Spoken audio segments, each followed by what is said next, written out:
ஓம் நமோ நாராயணா. உங்களை விநாயகரை பிடிச்சி வச்சுன்னு வர சொன்ன 30 நாளா. அந்த விநாயகரை நாளைக்கு என்ன செய்றீங்க?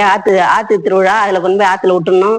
அந்த 30 விநாயகரையும் ஒரு இலையில வச்சு, நாளைக்கும் ஒரு விநாயகரை பிடிச்சி வச்சு, சாணி பிள்ளையார் இருந்தாலும் அதையும் வைக்க சொன்னேன். சாணி பிள்ளையாரா இருந்தாலும் அந்த இலையில வச்சு நாளைக்கு ஒரு நெய்வேத்தியம் உங்களால முடிஞ்சது, ஒரு ஒரு சக்கரை பொங்கல்.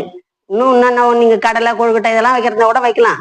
ஆனா முடிஞ்சது சக்கரை பொங்கல் வச்சு நாளைக்கு ஒரு தீபார்த்தனை காட்டி உங்க வேண்டுதலெல்லாம் நிறைவேறணும்னு வேண்டிக்கின்னு அப்படியே ஆத்தங்கரைண்ட எடுத்து போய் அங்க அவரை வச்சு ஒரு தீபார்த்தனை காட்டி உங்களுக்கு வேண்டியதெல்லாம் எனக்கு கொடுக்கணும் வேண்டிக்கின்னு அவரை ஆத்துல கொண்டு போய் விட்டுட்டு உங்க வேண்டுதலை நிறைவேறணும்னு சொல்லிட்டு நானும் உங்களுக்கு சொல்றேன். எல்லா வளமும் எல்லா செல்வமும் நல்லபடியா கல்யாணம் நடக்கிறதும், மண்ணு வாங்குறதும், வீடு வாங்குறதும் எதா இருந்தாலும் நல்லதா நடக்கணும்னு நானும் வேண்டிக்கிறேன். உங்களுக்கும் எல்லா வரலும் அவர் கொடுப்பார்.